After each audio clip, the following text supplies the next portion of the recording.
I will turn you over to Michele Westmaas now, who's going to help facilitate what's always one of the more popular discussions at these conferences with our adult panelists. So Michele, take it away.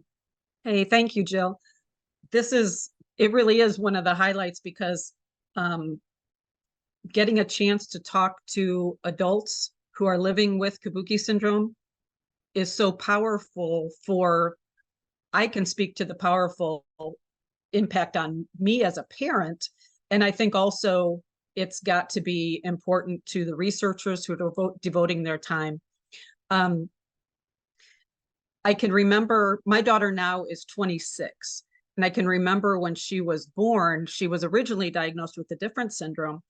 But, you know, at the time we were involved with that community, and now we found the Kabuki community. But, you know, I was having a real hard time allowing myself to dream big dreams for her. And then I was able to meet through email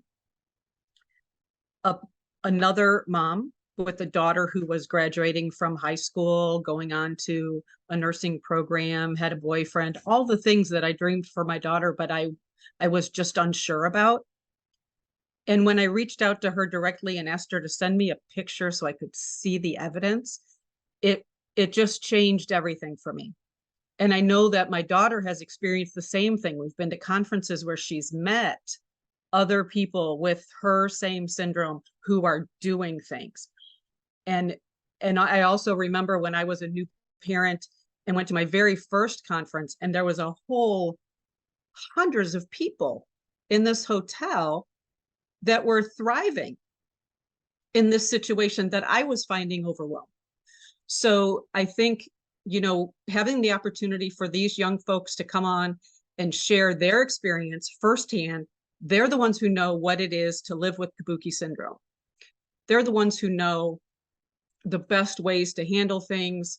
You know, when our kids can't tell us something that they're feeling inside, one of these panelists might be able to express their experience with that in a way that'll help us understand and support our own children. So I don't want to talk a lot about myself. It's not about, all you need to know is that I have a daughter who's 26 and she's amazing. And these young people are amazing as well. So we're going to go right into questions for them because I just want to give them all the time possible to share with us. And then we will have a time toward the end with open questions for you guys. So you can put those questions in the chat and our moderator will keep track of those so that we can address them toward the end of the session. And moderator, it would be really great if you sent me a message in the chat when it's time to start doing that Q&A because I may lose track of time. So first of all, if each of you can just tell us a little bit about who you are. Are you in school? Are you in work? What are some of your interests? Just tell us the big things, okay? Because we want to get on to, you know, some deeper questions, but we really need you to have a chance to tell us who you are. I see Niamh is ready.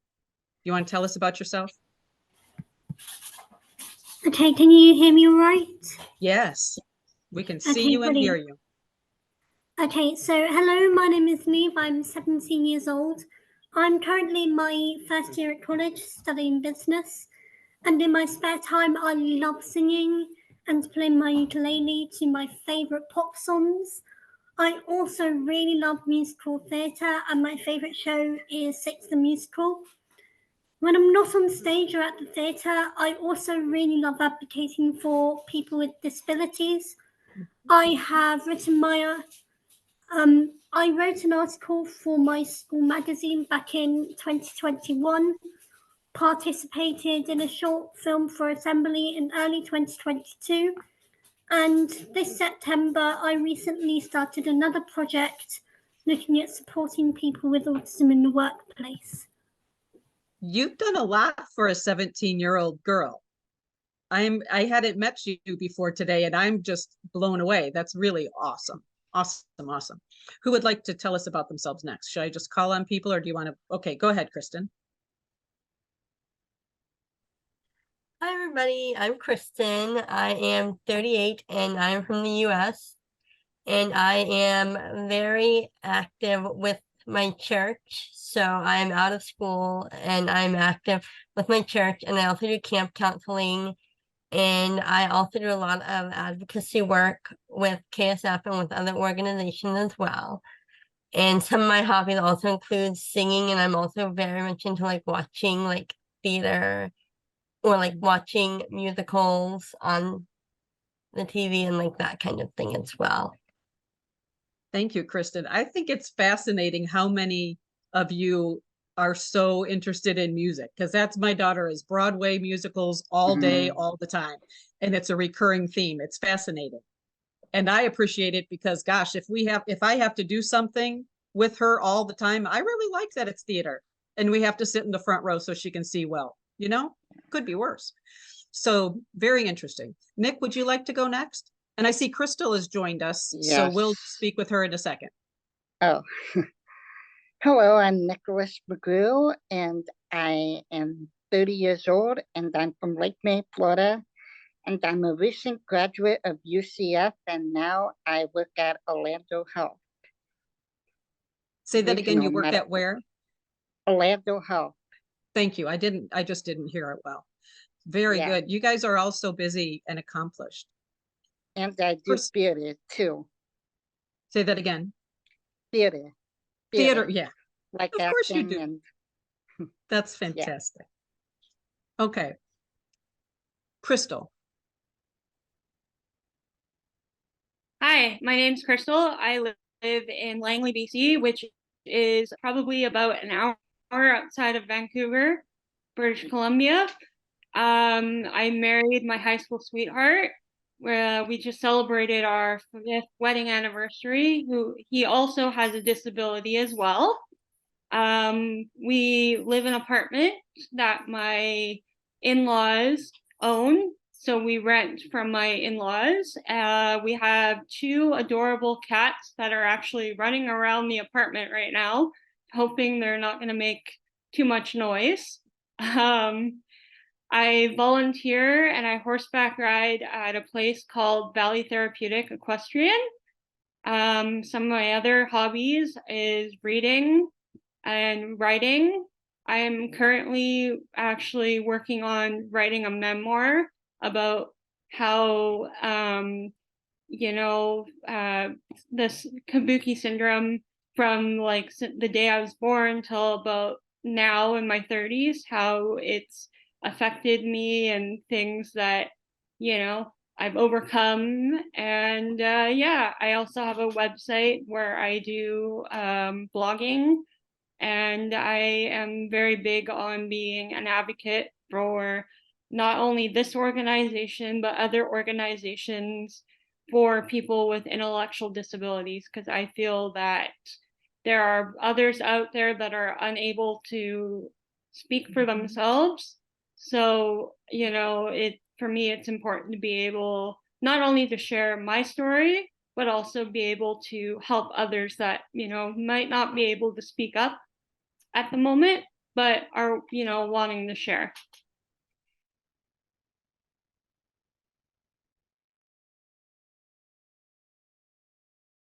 Michelle, Sorry, I thought I hit the unmute. Sorry about that. I share with you the idea that those of us who have for you guys who have the voice and ability, and for parents who have the time and energy to speak up and advocate, if we can, we really need to as much as possible, because our voices, we're too small of a group to start with. So we need to speak up and get as many allies joining their voices with us so we can be heard. So appreciate so much all the advocacy work that you guys are doing. Derek, would you like to introduce yourself, please? Hi, I'm Derek Hamburg. I'm 31 years old, and I live in Westminster, Maryland. And I work 2 jobs at Snavely Forest Products. It's a warehouse in New Windsor. And I work on Mondays, and then Tuesdays, Wednesdays, Thursdays, and Fridays. I work at Buffalo Wild Wings in Westminster, and I clean the restaurant, and I portion their appetizers, and I even help them out on the line when they really need help. And I am also a Special Olympics Maryland athlete. I play basketball for Special Olympics Maryland. And as you might have heard a few seconds ago, I have an amazing 11-year-old, almost 11-year-old pit bull, but he's an amazing dog now too. He's a great support system as well, and one of those tough days. And yeah, but I think it's been going pretty well for me so far now. That's great to hear. Thanks for sharing with us. So I want to just go back. I know that Crystal is living in an apartment. Niamh, you're too young to be in an apartment on your own right now. Are the rest of you living at home or on your own? Can you just tell us real quick? Home. Home. And Nick, are you at home also? Yes, I live at home with my parents. And Yep. Derek, you also? Yep, I live at home with my mom and my dog. Yep. Very good. Okay. That's a not unexpected, I think, right? I think I want to start when you were little. Okay, let's go back to the beginning. Like Crystal said, her memoir starts when she was born and her family discovered she had Kabuki syndrome. Can you share with us, think about school, your school years, and families are constantly fighting for what their kids need in the classroom. Can you share with us some of the things that were super helpful that you wish, boy, everybody just needs this from the beginning, or things that were really awful, like please do not do this thing? Share some of your tips with us from your experience. Niamh, go ahead. Okay, so many people have described me as very shy when I started my previous school. Not many people knew much about me, and I think that also many of my classmates didn't know how they could support me because they never had a child with Kabuki syndrome in their classroom before. So in the same week that I started, me and my mum were invited to do a presentation to my class about what they could expect and how they could help me. Another way they helped me is by letting me repeat a year, because by the time it was time for me to start secondary school at a different building on the site, the teachers didn't really think I was that confident yet, and wanted to make sure that my independence had grown first. However, for the things that didn't help, I was sent to learning support just after I started school to improve my English. And although this helped and my English had now improved, I struggled with other subjects that I missed while I was there, and it took me a really long time to catch up. Yeah, that's a good point. Whenever, it's always a balance, isn't it? When you have to leave the classroom for a therapy or a special service, you're missing something.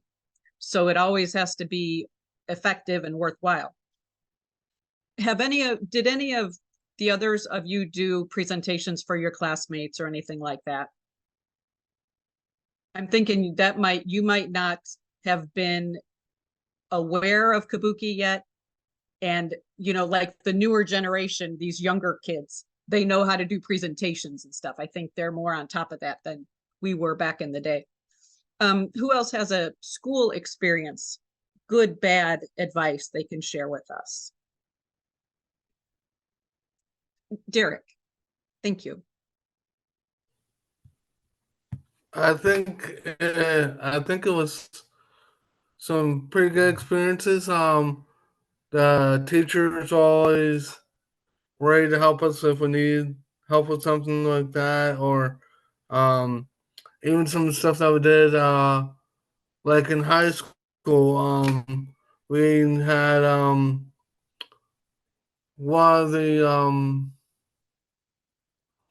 one of the classmates who actually did the gym uniforms for us each week Yes. because we Like, actually had washing machine and dryer in the class. right. So you did the laundry So for the the athletes and the gym. Yeah. for all of us, yeah. And then yeah, we got some pretty good tips from all the good teachers, and they did some cooking, did some other good things, and so I think they got us some good tips for the future for sure. So it sounds like you got a lot of skills to be independent. Yeah, Yes. and yeah, I'm definitely.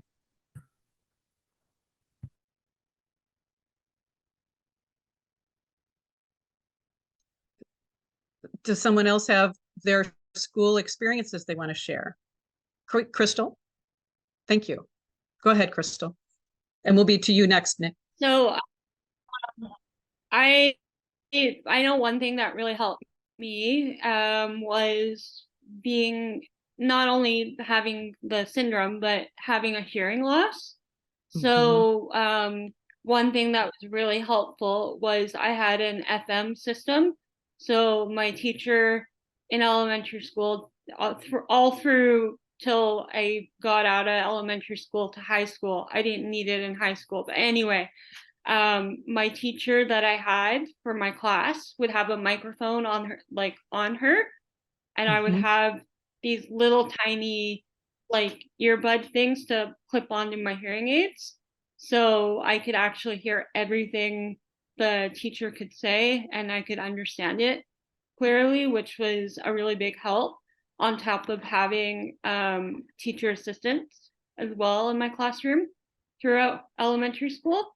Yeah, that was a huge help, because I know sometimes being in a classroom with lots of other noises and stuff, it's kind of hard to concentrate when you're not right front of the classroom and everything. So that was very helpful for me. And I think that's a good recommendation, because some of our young people with Kabuki syndrome, if they have a hearing loss, it might not be that bad. So I know with my daughter, when the teachers talked to her, it seemed like she was hearing them just fine. Why does she need this special stuff? But the effort it took for her to hear all day and filtering out all that background noise was difficult. So being able to have the FM system so that the teacher's voice went right into her ear was very helpful. But if the batteries went out on it, maybe they didn't think it was that big of a deal. So I can imagine that there are still teachers and parents today who aren't quite sure if that's something important for their child. And I think you bringing it up is helpful. Nick, do you have things about school you wanted to share with us? Yes, I moved a lot during my childhood. So just having that as a, like, I had to say goodbye to friends, I had to make new friends, actually made me more social, actually. And yeah, and like Crystal, I had to have an FM unit in high school. Okay. So that's good to know. So we wouldn't tell parents to move on purpose to make their child have social interaction. No. But what a great thing for you to recognize, that being forced in that situation really gave you some positive outcomes. Yeah. That's good to know. That's good to know. Yep. Anything else you want to share, Nick? I'm not putting you on the spot. If that was if that was what you had now, that's fine. Yeah. Kristin, do you have something you'd like to share about that? Yeah, a little bit. I also moved a little bit when I was a kid, so I was forced to make new friends. And most of my teachers were very accommodating and they listened to the IEP. But there are certain teachers who just didn't want to listen to it. And then you're like, well, why do I have to do this? And they're like, because it says so. And he still wouldn't listen to it. And then finally it's just like, you know what, just don't worry about it. Because I was very quiet and shy as a kid. And I was like, you know what, it's one textbook. Because I had in my IEP saying I could leave a copy of the textbook at home and a copy in the classroom. Right. And most of my teachers were fine with that. But then there was one teacher who was just, no, I'm not going to let you do that. And I'm like, okay. I mean, it's one textbook, but it was Right. But like looking back on it, I wish I had had more of what I have now. More of like, no, you need to listen to this. Mm-hmm. That's, I think one thing I see in all of you is the ability to know who you are, to know what you need and how to ask for that, and not be feeling uncomfortable or bad that you need to ask for something. You know, I think it's really important for parents to remember that when they're done advocating for their child needs to be able to be an adult who can speak up for themselves, just like all of you do. So for us to be able to recognize that and know that that's the future helps us to nurture our child and put him in those situations like Nick was put into, where he had to step up and make friends and do some things that might have been uncomfortable. But we need as parents to let go and let you handle things the same way we do with our other kids. And I can see the evidence that your families did that. What advice, do you have any bit of advice for those parents who are just entering the Kabuki world and are feeling overwhelmed? I want to share one thing to frame it for the people watching. You know, we don't know what each of you looked like as a young child, but I know you weren't all these competent, fabulous people. Your parents probably didn't know how much you could hear, how well you were doing. Were you ever going to get out of school? Were you going to have friends? All the things we worried about, right? And you're beautiful and competent, and you have gifts to share. How did you get there? You know, what advice can you give families so that they can start where they are and get their child to where you are? Kristin? For me, it's that you need a sense of community, because like for me, having that sense of community is super important, and you also need a support system. But you also need to remember that it won't affect one person exactly the same. So like how it presents in one person won't present in the same way in another person. So even though there might be some like deficits, it's not going to be the same for everyone. That's a very good point. And you're right about community. And that brings to my mind, you know, very often our families just automatically get isolated because we're so overwhelmed with everything we're dealing with that we might let ourselves get disconnected. And you just reminded us how important it is that we are paying attention and staying connected and building community, even when we're feeling overwhelmed, because that's the only way we can maybe get out of that overwhelm, by letting people in. Good point, Kristin. Nick? For me, what I would say is it won't always be this hard. It might be hard today, like in the present, but it won't be this hard in the future. That's really good for us to know, right? Because I remember the time when I thought there is no light at the end of the tunnel, and all you people telling me that it's going to be fine someday, you're all lying. It can't possibly be fine. And then all of a sudden I was the one telling the new families, listen, there's light at the end of the tunnel. It's going to be okay. And okay might not be what you thought okay was going to be before. You know how people talk about your new normal and all of whatever. There's all kinds of ways we can describe it, right? But maybe the future won't be what you thought it was going to be, but it's going to be okay. And there might be other hard things, but they're not going to be always as very, very hard as they are in the beginning. That's very reassuring, Nick. Niamh? So I would say that the diagnosis may seem a bit upsetting at first if you don't know what this means for your child in the long term. I know my parents felt this as well, although they felt really relieved that I finally had a diagnosis. They also didn't really know what would happen to me in the future. So they were also quite worried. But then you get used to it after a while, and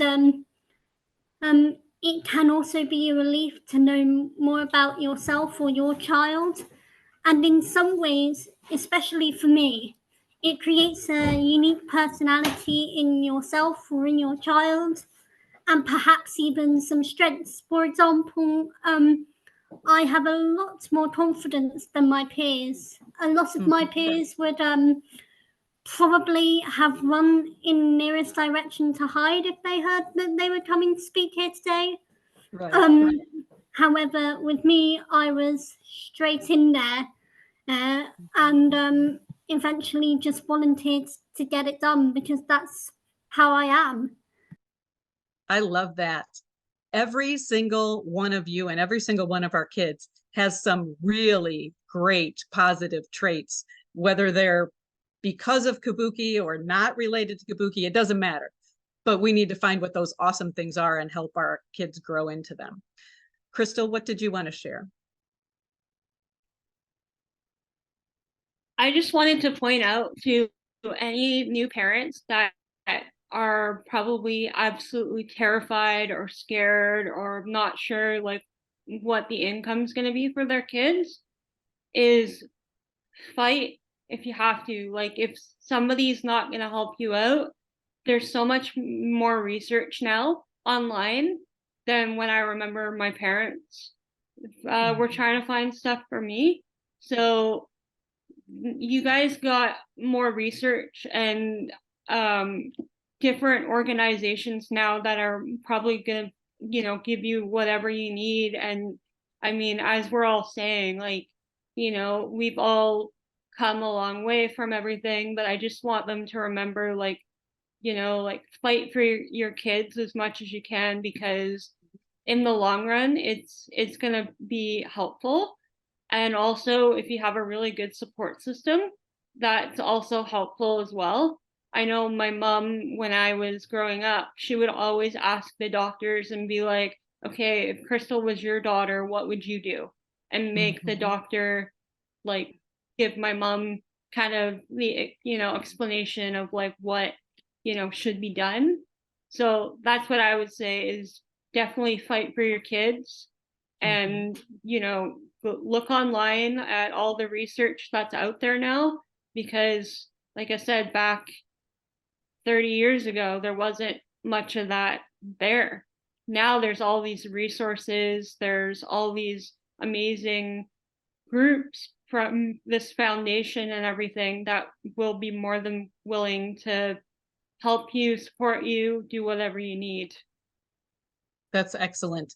And right now here, we're evidence of all of the things that are available to us now. We can meet people that if we were limited to the people in our own community, we wouldn't know anybody else with Kabuki syndrome, right?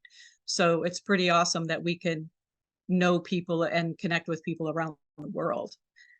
Derek, what did you want to share?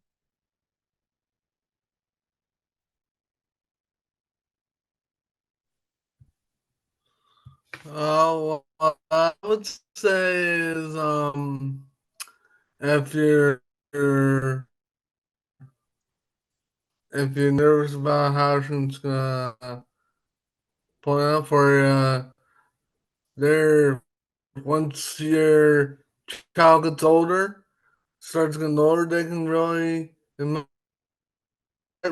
really surprise you on doing some things that are like getting better, things that you might do well a lot quicker. Learner as well. So even though we have a disability, that probably won't affect with our learning process. So I think that's a pretty good plan for them. Excellent. Yeah, absolutely. It, I think every one of you have surprised your parent. I know that you've all surprised people in your life. And I always tell people, if I just get out of my daughter's way, she makes all kinds of great things happen for herself. I would be her biggest obstacle if I was trying to make it all for her, right? I've got some questions that have come up that I want to bring, but before I get to those, I wanted to go back to the research that Crystal talked about, because that's why we're here today, right? Research conference. And it's really, there's some important things going on. I know that Kristin is very involved in that. Can you speak to us a little bit about the meaning of research and, what do families need to know about the research that's going on? Sure. So for me, I am very involved in the research aspect because it's important for me to contribute, because I want people to know that they don't have to be alone.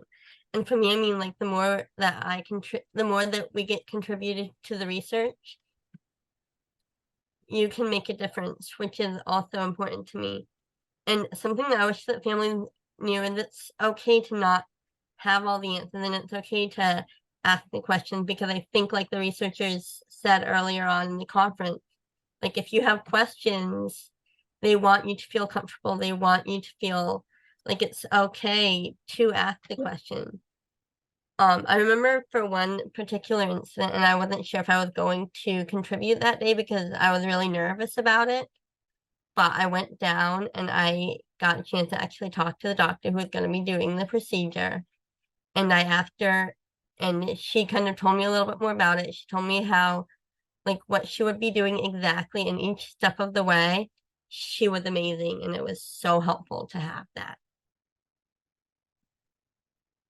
Thank you, Kristin. Thank you so much. Give me a second. I wanted to be listening and not looking at questions. So give me just a second to look at these questions and get back to you. So hold on.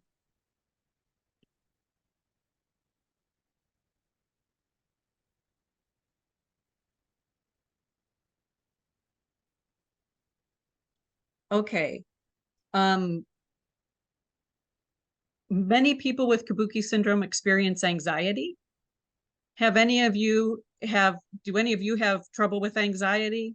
How has it shown up in your life? What have you done to make it better? How can, as parents, we see our children struggling, but we don't know what to do. Help us out with that. Niamh? I think that is probably my biggest struggle with Kabuki syndrome. Especially if it's something new that I don't feel comfortable doing usually. I sometimes struggle to contain my emotions, and I can also get worried about very minor things sometimes, which can make me feel quite overwhelmed with like different thoughts about what might happen. And most of the time, it never does.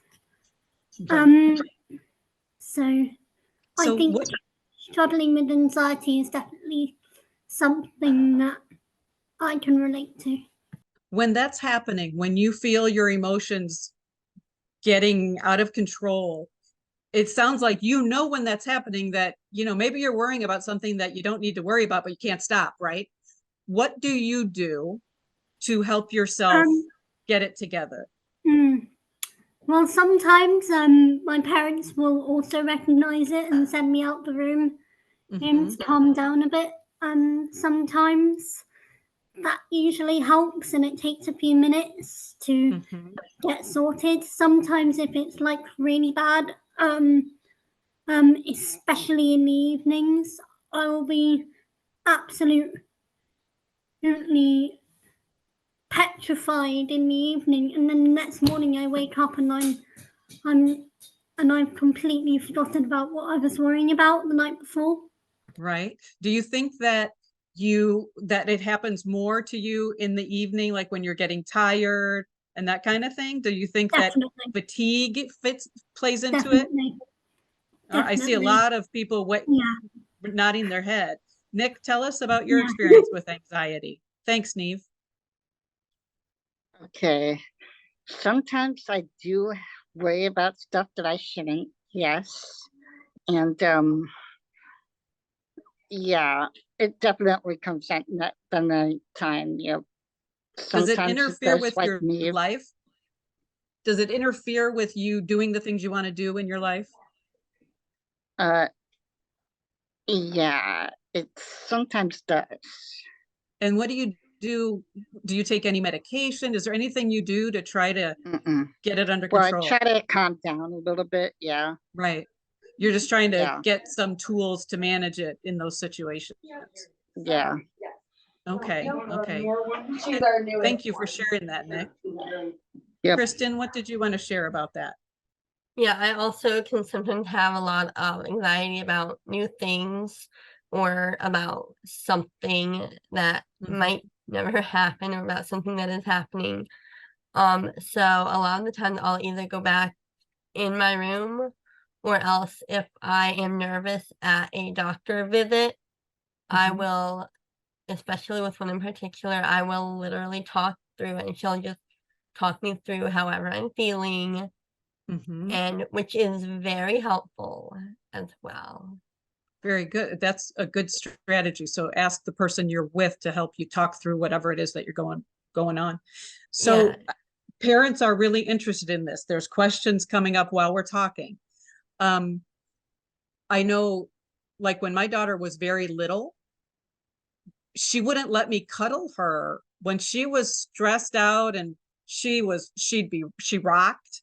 So she would be crying and upset and rocking and would not let me touch her. I needed to stand back and let her work it out. And the people around me would be, what are you doing? Why don't you help the baby? You know, like I can't help her. She needs space. She's going to figure it out. So for me as a parent, the best thing I did was give her space, recognize what was going on, be there for her, but give her space to work it out. And we eventually got medication. What has worked for you guys? Can you raise your hand real quick if you're taking medication for anxiety? No, Kristin. Okay. And so Kristin, do you mind asking? I think my daughter's taken escitalopram. What do you take? I take, it's called amitriptyline. It also helps with my migraines, but it also helps with my anxiety as well. Okay. Okay. Because not every medication is going to be right for everybody, but I think as a parent, you want to know, like, what are they doing? What are there any? Go ahead. My geneticist and neurologist actually put me on that, which is very helpful. Got what kind? Did you say geneticist and neurologist? Yes. Okay. Actually, Dr. Harris is the one who I see, and I see her for both. Aren't you lucky? We can't all see Dr. Harris. So you just quit bragging. Does anyone else have something you can share when families are facing? What can they do to help their child, maybe? Crystal? So I don't, it's sort of the same along the lines with anxiety, but it's not that. I suffer from depression, so I also take medication for that. And I see a counselor every so often when I need to go. But yeah, you know, just obviously I would say for the parents that, you know, are having, you know, maybe struggling trying to understand their child of what they're going through is, you know, just really take your time and kind of maybe take a step back. I know that's what my parents used to do for me is sometimes I would be a little out of control for them, but it just me that I needed, you know, I needed my space. Like if I had, you know, if I had a moment and I was screaming or whatever, my mom would just be like, okay, she's having a temper tantrum or whatever, and she'd leave me alone. And then after I'd have a moment, my mom would come back to me and, you know, she would know when I'd be calm and she'd be like, okay, you're ready to talk or whatever. Right. So that was always something. Thank you for that. Niamh and Nick, you're both very eager to share something else. Niamh, go ahead. So I think what really helps for me, especially if I'm in a new place or I'm on holiday in another country and everything is new. What I find really helpful is when I just take it slow. So what we've learned to do as a family is we've learned to really take our holidays quite slowly. So we'll do maybe 1 or 2 activities in the day, and then we'll go back to the hotel, relax on our beds, and also maybe like set up a new routine in the hotel. So for example, we'll think about going swimming each night or going to the same restaurant each night. I think that's something that really, really helps. And I see Kristin shaking her head, nodding her head. And I think that reminds me, like, one of the things my daughter needs is the schedule. Like, tell me the schedule. If I'm going to an event, I want the printed schedule. So I know what's going, if I don't know what's going on, I can't deal with it. Right. So it looks like Kristin and Niamh, you're both saying, yeah, me too. Okay. Nick, what did you want to share? What I wanted to share was, if you need help, get it. That because it will only get worse if you don't do something about it. Really. You're right. All of those things just kind of snowball if we don't figure something out, right? And I think I think it was Kristin who pointed out there's all these professionals available. Maybe we can't go see Dr. Harris, but we can reach out and ask for some help to her or the research foundation. There are people we can ask and say, I'm struggling with this. What direction do I go? What doctor do I need? Do I need a neurologist, a counselor? What do I need? Right? Sometimes we just don't even know. And so we need to reach out to our Kabuki people to help us figure it out. Let me see. Here's a question. What is a first step someone could take to get their child involved with the Kabuki community? If I was a parent who was like, I get it. It would be really nice if my child had a role model or could see someone else, see that she's not alone. How do I do that? What's my first step? Nick? I would say the Kabuki conferences, because you get to meet some other people who actually have Kabuki syndrome. So.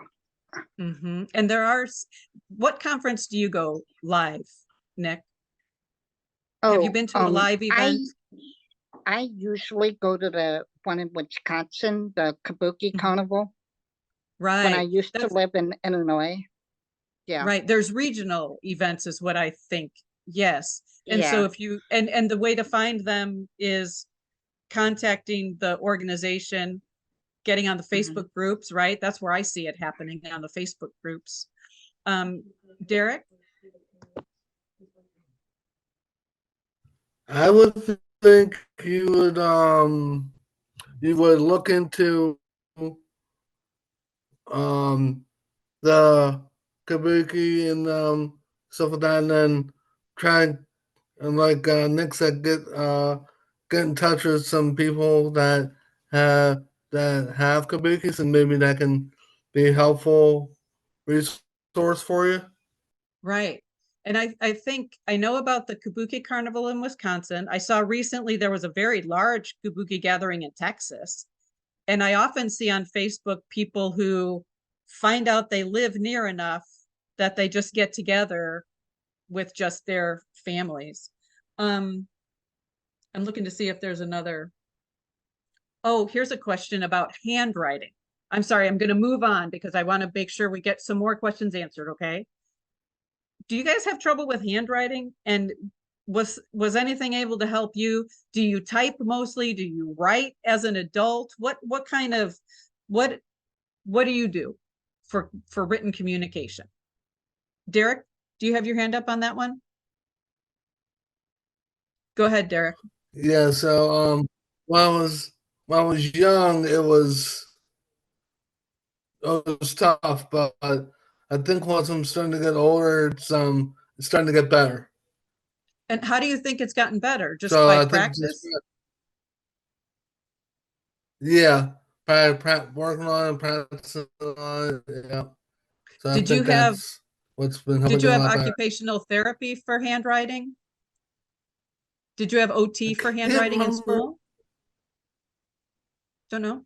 I can't remember if I did or not, but I know I worked on it a lot, so I think that's what helped Mhm. out. Right. And so it's not that there was any specific strategy you've used as an adult. You've just continued to practice and your hands are getting stronger and you're getting more coordinated, whatever it is that makes it better. Okay.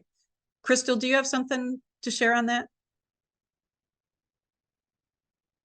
Yeah, I mean, I had lots of help, growing up and everything, but I've always enjoyed writing as a kid and everything. So it was always a struggle, but I always managed to, go through it and everything. And yeah, I use my computer quite a bit, but I also write in notepads and everything. But you know what I find really helpful now is the fact that our smartphones, you can use it and yes, for example, like our Apple iPhones, like you could use Siri and you can say a word that you're not sure how to spell and say it into your phone and she'll write it out for you. So I find that that's really helpful as well.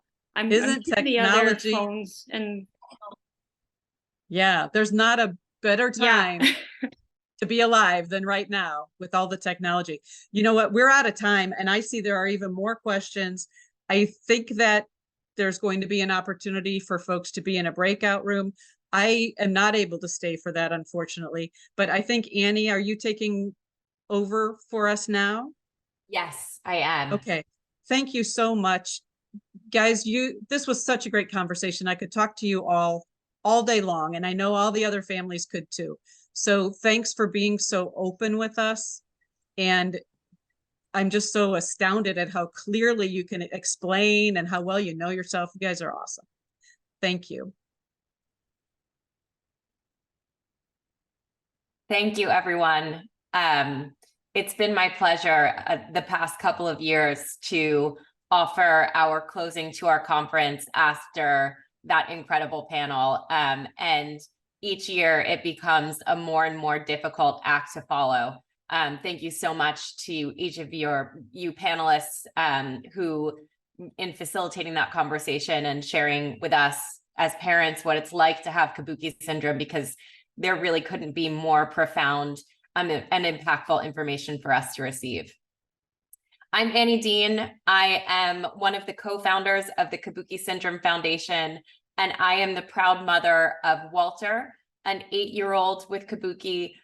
We are located in New York City. And just like many of those of you who were talking about your experience in the panel, Walt loves music.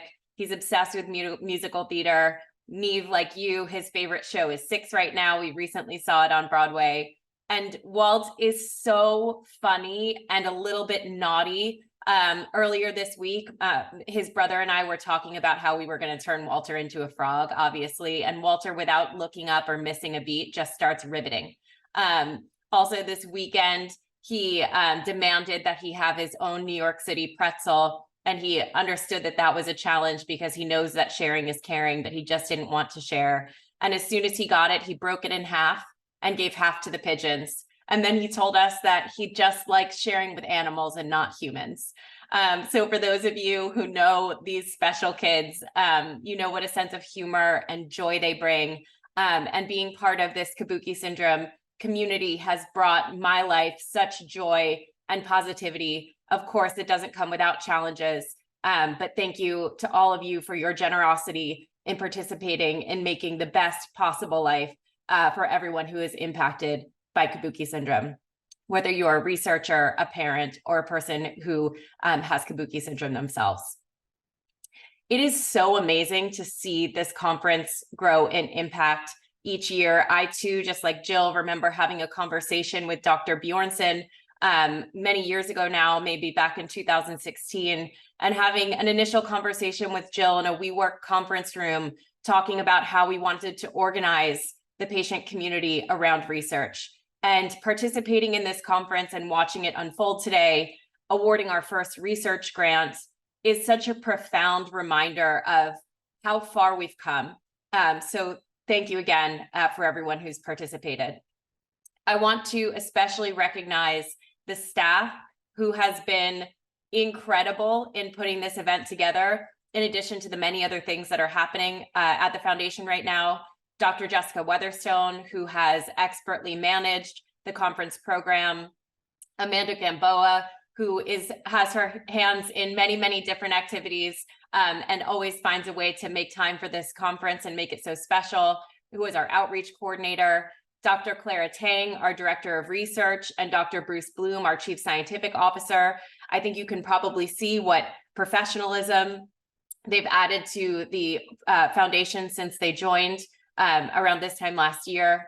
And of course, to Janet Lee, our executive director, without whom none of this would be possible. I also want to thank our volunteers, Corinne, Erica, Kristin, for serving on the conference committee, which I know is a long-term commitment. And then to those of you who are in the conference today, I want to remind you that there are 3 really meaningful ways that you can participate in the Kabuki Syndrome Foundation's mission. The first is to fill out Kabuki Count. You can find the relevant link at left in your conference portal. Also to sign up for KSOC using the interest form at left. This is really important. Since launch and through this conference, we've registered 40 people for KSOC. But in order for us to be able to pursue research, we need at least 90. So if you haven't signed up for KSOC, please do consider making that happen. It would be a hugely impactful thing to do for the research landscape and a really important way for you to contribute your volunteerism and time. And finally, we'll never not ask you for money. Consider donating to this organization so that we can continue on our mission to bring you all the best research and ultimately treatments for Kabuki syndrome possible. You have a role to play in the work that we are doing, and any of those ways of participating would be extremely impactful. After I jump off the line, we're going to open up 2 breakout rooms, and you can access those breakout rooms using the menu on the left to select breakout. You'll be able to ask an expert, and we have 2 types of experts here with you today. The first are a group of researchers, and the second are a group of adults with Kabuki syndrome. I hope you'll have a meaningful conversation and get all of your questions answered. And I can't reiterate my thanks enough times to those of you who have come to be part of this space today, for those of you who have made it happen, for those of you living with Kabuki and participating every day, and for those who are building your career on driving research and therapeutic treatments for this community. Thank you so much, and have a wonderful holiday season.